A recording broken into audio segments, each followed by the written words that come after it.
So, two things that are certain in our lives is that we are, one, in relationship with everything that we do, and we are in seasons majority of the time in our life. You know, when we talk about that forever culture, very rarely is something actually forever. They're typically seasons, whether it's a few weeks or a few years or a decade even. And being in relationship with everything, it's like we're in relationship with our money, we're in relationship with our work, we're in relationship with people, food, fitness, health, ourselves, and our routines, right? So two things are certain. We're in relationship with everything, and majority of our everything comes in seasons. So there really is an art of learning to be in relationship with our seasons. Sometimes it's a tough season, and sometimes we're going through it, right? And I think that's the time when we notice, I think it's easy to notice that we're just in a season because we're just like, okay, this era that I'm in sucks. This has happened, this has happened, this has happened. It's like this, the dishwasher broke, my carbonator went out, and my electric bill went up.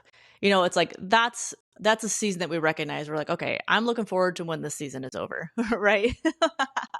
But there's also the seasons that are good. Like the good things keep happening. It's like, oh, hell yeah, this is a good thing going on. And then we automatically forget that too is a season. Therefore, we forget to be in relationship with it. And we also forget that there will be an ending to that season too.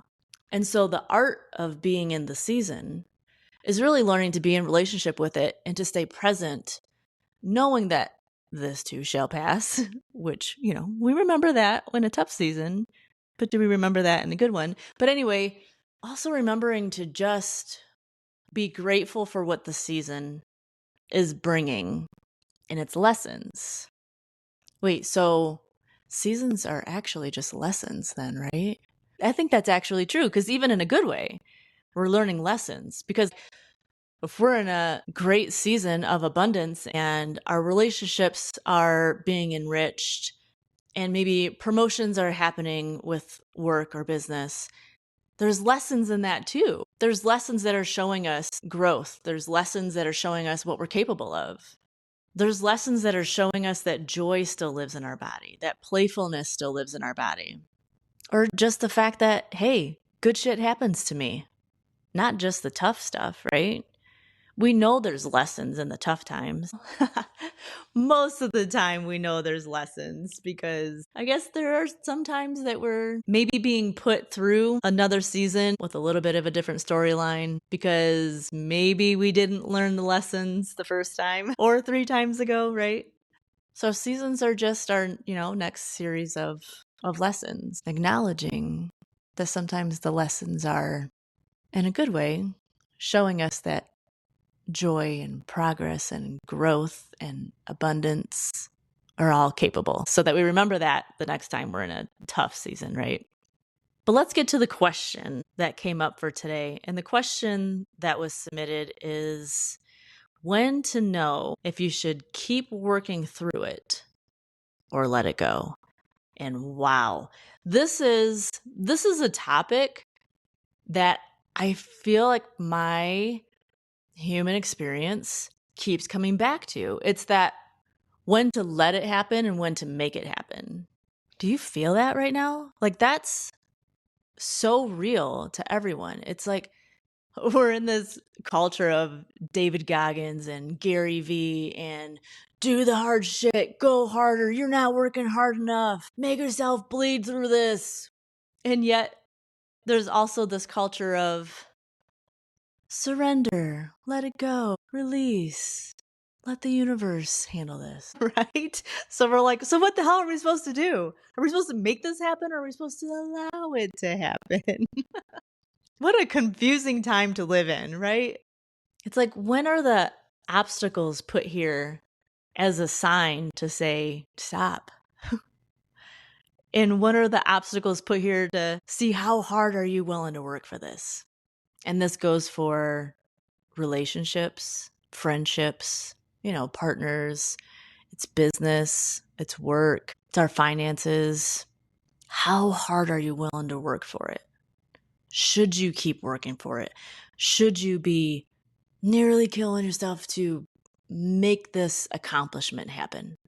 Or should we be allowing organic flow to happen, to shift, to move, to leave that breathing room for things to become what they need to on their own? Generally speaking, of course, assuming that there's no harm being done. In one way, I wonder, well, if we're still learning, if it's still a season in which we're learning the lessons, then obviously the season's not over because you're still learning, right? So therefore, there's not something to let go of. But in another way, I wonder, okay, when's the part that we should let go? Like, enough is enough. This was 2 seasons ago that you should have let go of this. Let it go already, right? I'm genuinely curious about this because when do we know when we should keep working through it or when to let it go? Wait a minute. Okay, I've got a thought here. What if, wait, I'm going to have to test this here. Sit with me for a minute. What if it's not an or? What if it's an and? What if it's keep working through it and let it go? Wait, because now I'm thinking, okay, the whole thing about flow and resistance? If you've not heard of it, they talk about like we're either one or the other. We're either in flow or we're in resistance, which takes me to, this makes perfect sense for this actually.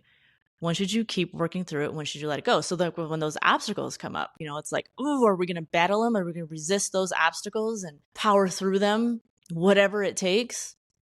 Or are we going to be in flow of allowing things to happen? Wait, this is so right on. And if it's true that we're always in flow or resistance, but what if we actually need to decide when to be in resistance, when to be in flow? Okay, hang with me. And if it's true that we're supposed to be like a conduit to energy, let's say we're a conduit to the seasons, we're a conduit to the lessons, we're the conduit to the experiences that are happening around us.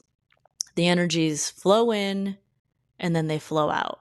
So kind of like we eat the foods of the earth, they come in, they process, we receive the nutrients we're supposed to receive, and then we release them, right? What if life's experiences are the same way? They flow in, we process them, we take what we need, the nutrients of that experience, of that job, of that relationship, of that friendship, and we release what isn't meant for us to keep. I heard someone say before to allow the energies around you to pass by. So we're not supposed to have like these sticky insides, these Velcro insides where we soak everything in and it gets stuck, Like I like to say I eat pretty healthy. Like I am a very healthy person. I eat organic. I'm very mindful of the foods I put in my body. But every now and then, you're going to catch a girl eating some candy or eating some french fries. And when I do that, I sure the heck don't want those things being stuck in my body. I want to just be the conduit and it leaves, right? I don't want it stuck to my body. I'm a girl who's got to watch my weight. And life's experiences are supposed to be the same way. Let them pass through and not let anything attach to create those blockages in our life. Emotional blockages, financial blockages, relationship blockages. So hang with me. What if we are supposed to keep working through our seasons, keep working through the lessons we're supposed to be learning, and constantly letting them go, letting go of the outcome, letting go of what we expect to come from them, letting go of the lessons as we've learned them, release them, letting go of the tough parts in there. But even taking this further, oh my gosh, we're so onto something here. Taking this further into the positive things, the joy that we're receiving, we're learning the lesson of like, wow, joy is possible in my body. And release it. Let it go. We don't have to hold on to the fact that now joy has to stay in me forever and ever and ever, and it's got to be 24/7, and now I'm always a joyful person, no matter what happens. No. We receive the lesson that joy lives in me and then release it because joy can flow through me. Wait a minute. Let's take this further. Let's say you're in a season of a new job. It's a higher pay raise. This isn't something we have to like hold on to and like, oh, now I always have to make this amount of money or more. I've got to hold on to that. It's like, no, I just taught my body that I'm capable of making more. Now I can release that. Let that increased income flow through me. Let that lesson come in that I'm capable of more and let that go. Continues to be the conduit of the good things that can flow through us, not creating any blockages that we're holding on to. That way we can have room in us for even more. We can do it again and do it again and do it again. And the abundance grows. Oh my gosh, I think that's it. When to know, I'm looking at this again, when to know if you should keep working through it or let it go. It's and. Oh my gosh, do you know how many years I keep coming to the same place? And so I got a little nervous seeing this because I was like, oh no, this is a question that I get stuck in. When do I make it happen? When do I let it happen? When do I make it happen? When do I let it happen? It just seems like that has cycled over and over and over. And this just happened while talking to you. You see what happens when we get curious, when we allow ourselves to have the time and the space to get curious and to give it a voice? That 2-letter word just got changed into a 3-letter word or became and. And that stuck, blocked place turned into flow just now. Are you feeling that? Like, I think about your scenarios. Is this it? Okay, let's take it into that relationship mode of when it's a relationship with a person. When should you keep working through it and when should you let it go? If we're always working through it and letting it go, we're not holding on to anything. We're not holding on to the best parts of the relationship, or we're not holding on to the frustrating parts of the relationship. We're constantly letting them go. Then that's allowing the relationship to release itself if it needs to be, right? It's allowing it to end if it needs to end. But what it's also doing is allowing itself to grow into what it wants to grow into versus the control and the expectations that we might be putting onto it. Gosh, this works for work as well. If we keep showing up to it, if we keep doing our part at working through it or working at it, then we're doing our part of that relationship, right? The relationship with our work, the relationship with anything, really. But if we keep doing our side of it and letting go of that chokehold, that control, that expectation, that result that we're trying to get out of it, but instead we release our grip and we let go of that outcome and we allow that job, that business, that position to release itself or grow into what it's supposed to grow into versus what we think in our mind it should grow into. Wow. So moving forward, what if we applied the and instead of the or? What if we're not in as many choice points that we think we are? What if we allowed the relationship or the friendship, or even if it's a business partnership, what if we allowed that to end if it needed to end? What if we allowed that job or that career to end if it needed to end? We can still be showing up at it. We can still be working at it and allowing it to end. And what if on the flip, as we're continuing to show up for it, we let go of the expectation of the results that we think it should be, and we allow it to become what it's meant to be? This just put a whole new spin on the art of the season. The art of the season is less about getting stuck in the blockages of the or and in that resistance. And it's more about turning the or into an and creating flow for endings and beginnings to happen, to create. Here it is again. This curiosity just connected to the real bottom line of this all and created flow. It created growth. It created expansion. It created a clearance in us as the conduits of life experiences.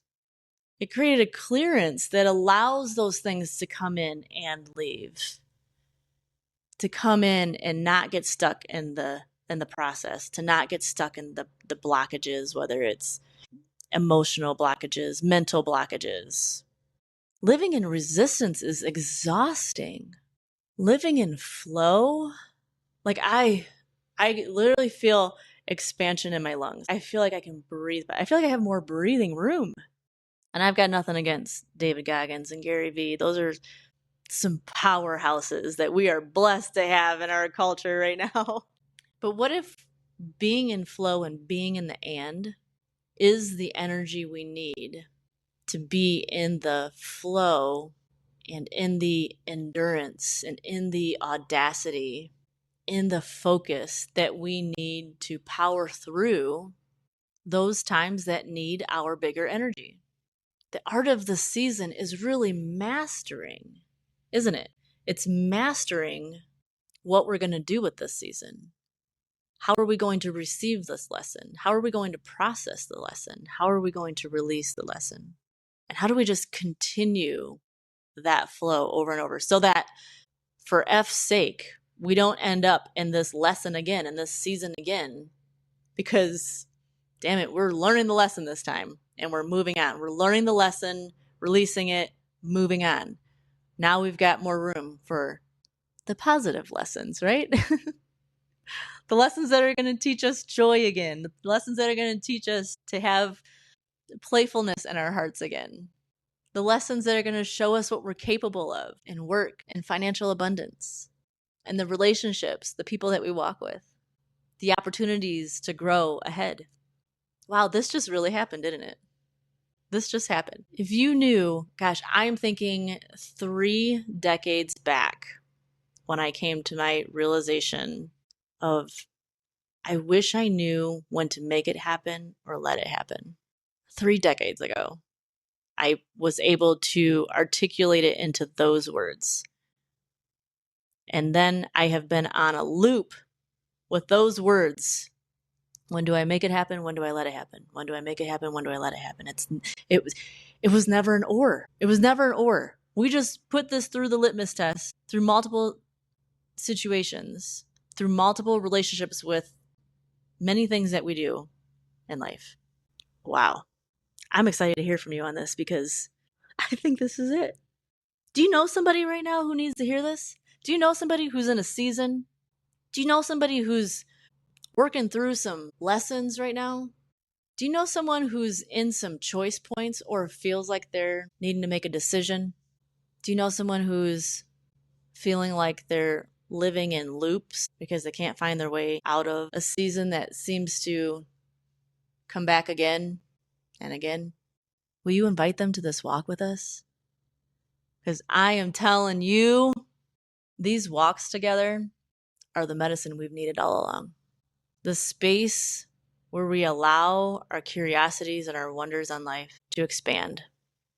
The space where we can give it a voice. That's it. We're working on it. We're coming to this space, and just like the question, when to know if you should keep working through it or let it go, we're coming to this space and we are working on these big life questions, these big life moments, these seasons in our life. We're working on it right now. We come to this space and we work on it. Our mind works on it. Our emotions are working on it. And then we allow it. And in the allowing, we're realizing where our hearts and minds should be. We're creating that next version of ourselves in real time, one question at a time, one episode at a time, on a little 25-minute podcast.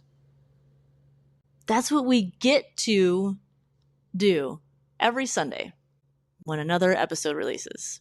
Oh, this walk is so good. If you know someone who would enjoy this walk with us, please invite them. We're all just walking each other home. See you next Sunday.